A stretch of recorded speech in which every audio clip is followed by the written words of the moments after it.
السلام عليكم، الف مبروك لاخواتنا في الثانويه العامه. والفيديو ده انا مش جاي اقول لك تختار كليه ايه، ولكن انا بقول لك لو انت بتفكر في كليه من كليات المجمع الطبي ازاي اصلا تختار كليتك اللي مناسبه ليك، وكمان ازاي ترتب رغبتك اصلا في التنسيق.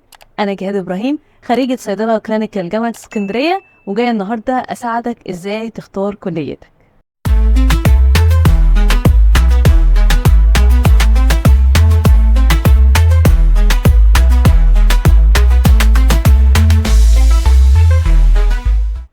خلينا متفقين ان اختيارك للكلية من اصعب الخطوات اللي احنا بناخدها، خصوصا في سننا الصغير، ان هو احنا لسه متخرجين من ثانوية عامة ومش عارفين بالظبط احنا عايزين ايه، ومحتارين وخايفين ان احنا ناخد خطوة في مجال معين ويطلع بعد كده اختيارنا ده مش مناسب لينا بشكل كبير، فنندم على اختيارنا ده بعدين، او نتخرج واحنا مش عارفين بالظبط احنا هنعمل ايه، او هنمشي في المجال ده ولا هنشفت كارير اصلا. انا النهارده جايه اساعدك ازاي تفكر بشكل منطقي عشان توصل للحاجه اللي مناسبه ليك ولميولك. هنفترض ان انت جايب مجموع كبير الحمد لله، ومحتار ما بين كليات المجمع الطبي كلها، سواء طب بشري، اسنان، صيدله، علاج طبيعي، طب بيطري، وكليه تمريض، ومحتار بالظبط انت تختار انهي ما بينهم. ففي الفيديو ده هساعدك شويه كده بشويه تيبس اند تريكس ازاي تختار بشكل مناسب. أول عامل من العوامل اللي المفروض تحطه في اعتبارك هو عامل حبك وكرهك لكلية معينة. يعني لو انت من زمان حلمك انك تخش كلية طب أسنان، ونفسك ان انت تتعامل في كلية طب أسنان وبتشوف الفيديوز بتاعتهم وبتحب دكتور الأسنان وعايز تبقى في يوم من الأيام عندك عيادة زيه وكل التفاصيل دي، فبالتالي دي حاجة اوريدي انت حاببها، فهتقدر تتحمل الصعوبات اللي ممكن تشوفها قدام.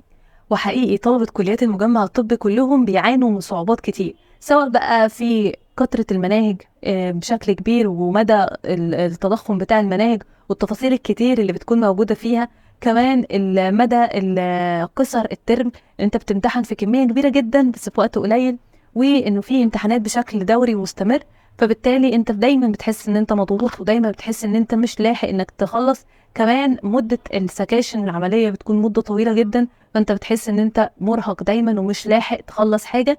فمدى حبك او كرهك لمجال معين ده هيساعدك انك تقدر تتخطى الضغوطات اللي هتتعرض لها اثناء فترة الدراسة، وكمان هيخليك تفكر في حلول وتفكر في مجالات وفرص كتير للكلية بتاعتك عشان تكون شغال بحاجة انت بتحبها في نفس الوقت مناسبة ليك ولقدراتك ولاحتياجاتك المادية.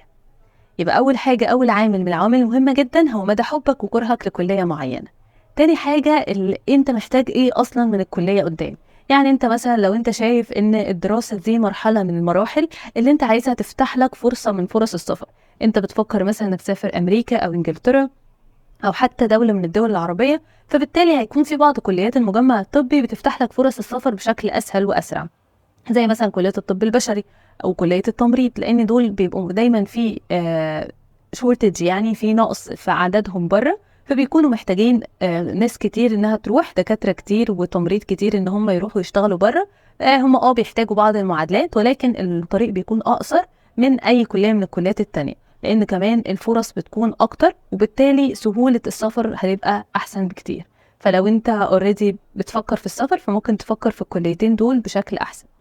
تالت حاجة اللايف ستايل اللي انت عايز حياتك تتبنى عليه قدام، سواء ولد او بنت، انتوا مثلا بتحبوا الشفتات الطويلة بس في المقابل بتاخدوا مرتب كويس، ولا حابين انها تبقى شغلانة في شفت صباحي مورنينج بس بتخلص فيه شغلك وبعد كده تروح البيت وتقدر تكمل حياتك الاجتماعية بشكل طبيعي. فلو شفتات طويلة فده بيبقى اختيارات معينة، زي مثلا طب وصيدلة بيبقى شفتاتهم طويلة شوية، سواء يعني طب وصيدلة كلينيكال بيبقى ليهم شفتات طويلة عشان بيكون عندهم نبطشيات، وكذلك كلية تمريض.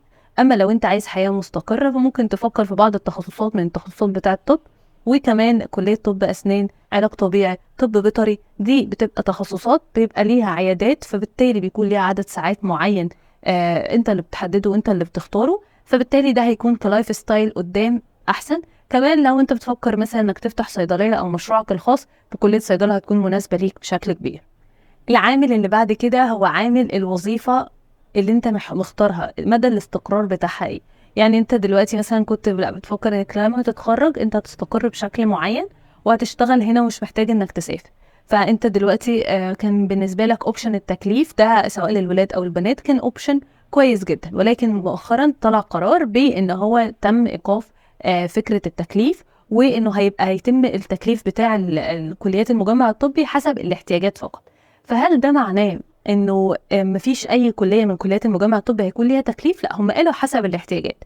وبالنسبه للاحتياجات دلوقتي بتاعت السوق، فللاسف السوق متشبع بنسبه كبيره جدا باطباء الاسنان والصيادله، وبالتالي التكليف هيكون متاح بنسبه كبيره للاطباء البشريين والتمريض، لان زي ما قلت لكم في اول الفيديو ان هم اغلبهم بيسافروا عشان فرص بره بتكون احسن، بتوفر لهم حياه افضل من فكره المرتبات. فبالتالي ناس كتير قوي بتسافر، فبتسبب ان في شورتج موجوده في المستشفيات بتاعه وزاره الصحه، وبالتالي هم دايما بيكونوا محتاجين. فلو انت بتفكر انه ممكن قدام هيحصل ايه، فبنسبه كويسه او بنسبه يعني معقوله هيبقى محتاجين من كليه طب بشري وكليه تمريض. اخر عامل هتكلم معاكم النهارده وهو عامل مختلف بالنسبه للافراد بشكل نسبي، وهو عامل المكان. يعني انا دلوقتي مثلا حابه كليه معينه، ولكن الكليه دي مش موجوده في المحافظه بتاعتي، وهضطر وقتها ان انا هتغرب واسافر واروح اسكن في محافظه تانية. في بعض الناس مش بتقبل حاجه زي كده، وبتحب ان هي تخش كليه في النطاق بتاعها. سواء بقى احنا اختلفنا او اتفقنا على الفكره دي، انا بس حابه اقول لكم حاجه، ان انت لو انت حابب كليه معينه هتقدر تتحمل كل الصعوبات اللي هتقابلها زي ما قلت لكم في اول فيديو، سواء صعوبات في الدراسه او حتى في الاغتراب، وان فكره حلمك اصلا تستاهل انك تتعب علشانها شويتين ثلاثه. ولكن هي برضه فروقات شخصيه، وكل واحد ادرى بظروفه، فعشان كده انا مش هقدر افرض عليكم رايي في النقطه دي، ولكن هو عامل من العوامل. يعني في بعض الكليات بتكون مش موجوده في المحافظات بشكل كبير، يعني مثلا اسكندريه مش موجود فيها كليه علاج طبيعي، وبتكون كليه علاج طبيعي دي موجوده في كفر الشيخ. هي كفر الشيخ مش بعيده خالص عن اسكندريه، ولكن في بعض الناس مش بتقدر انها تروح وتنقل اقامتها هناك في فتره الدراسه.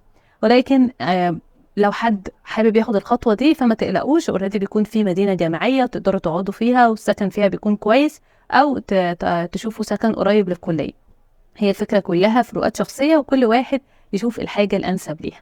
طيب لو خلاص خلصت وقررت على حسب كل العوامل دي لكام كليه كده هي دي اللي انت مقتنع بيها، يا ريت حاول وانت بتحط الرغبات بتاعتك وترتبها ما تمشيش بالترتيب بتاع زمايلك، لان كل واحد فينا ليه بعض الاختيارات اللي بتكون مختلفه خالص عن شخص تاني حتى لو هو في نفس المرحله العمريه. فبالتالي هتلاقي في ناس بترتب الترتيب اللي اغلب الناس بترتبه، اللي هو كل كليات المجمع الطبي بقى، من سواء الاول خالص طب وبعد كده اسنان وبعد كده صيدله وهكذا. ولكن في ناس، انا عن نفسي كانت تجربتي مختلفه شويه، انا كنت حابه كليه صيدله جدا، فحطيت كل كليات صيدله في المحافظات كلها، وبعد كده حطيت كليه الطب البشري، وبعد كده كليه الاسنان، وبعد كده العلاج الطبيعي. دي كانت تجربتي انا الشخصيه، ولكن زي ما قلت لكم ممكن تكون تجربتي مختلفه عن تجارب ناس تانية كتير، فبالتالي شوف الاولويه لايه بالظبط. انت ممكن بعد الفيديو ده تكون قررت ان انت حابب تخش كليه العلاج الطبيعي، فبالتالي تحط علاج طبيعي في المحافظات كلها، وبعد كده تحط كلية الطب البشري مثلا لو هي دي أكتر حاجة بتحبها، أو كلية الطب البيطري زي ما أنت عايز. وفي ناس برضه زي ما قلت لكم ما بتحبش فكرة إنها تتغرب بره المحافظة، فبالتالي بيبقوا عايزين يرتبوا الرغبات بنظام مختلف وهو نظام المحافظة بتاعتهم. فبالتالي بيحطوا مثلا لو هم حد من اسكندرية مش بيحب يحط مثلا علاج طبيعي لأنها في محافظة بره محافظته، فهيحط الأول مثلا طب بشري وصيدلة وأسنان وطب بيطري، وبعد كده يحط المحافظات التانية من الكليات دي، وبعد كده يبقى يحط الكلية علاج طبيعي مثلا لو هي بره المحافظة بتاعته. اما بقى لزمايلنا اللي هم جابوا مجموعة ممكن يكون مش هو ده اللي مناسب للكلية اللي هم عايزينها بالظبط، عايزة اقول لك انه اختيار ربنا دايما بيكون هو الانسب لينا، حتى لو احنا بوجهة نظرنا الحالية مش متفقين قوي او مش قادرين نستوعب بالظبط الخير اللي ربنا سايبه لنا قدام. ولكن انا عايزة اقول لكم عن تجارب ناس كتير انا اعرفها ان والله هو ده بيكون الخير، وان ربنا ان شاء الله هيكرمكم في كل خطواتكم. وممكن اصلا يكون المجال ده عمره ما جاي في دماغك، ولكن هو ده الطريق الانسب ليك اللي انت هتلاقي نفسك فيه قدام. وكم من النجاحات اللي احنا نعرفها وسمعنا عنها لناس ممكن يكونوا تنسيقهم وداهم في حتة بعيدة خالص عن تفكيرهم، ولكن ربنا كرمهم وأدوا نجاحات وبينوا تفوقهم في مجالات مختلفة جدا عن هم كانوا عايزين. واخيرا انت تدعي ربنا دايما ان هو يلهمك الصواب في الاختيار المناسب ليك، وان شاء الله ربنا ييسر لكم جميعا وتختاروا الكليات اللي مناسبه ليكم والمناسبه لاحلامكم وطموحاتكم، واللي هي يكون فيها الخير ليكم ان شاء الله قدام. انا كده خلصت الحلقه بتاعتي، لو محتاجين اي حاجه اكتبوها لي في الكومنتس وانا هرد عليكم على طول ان شاء الله. باي.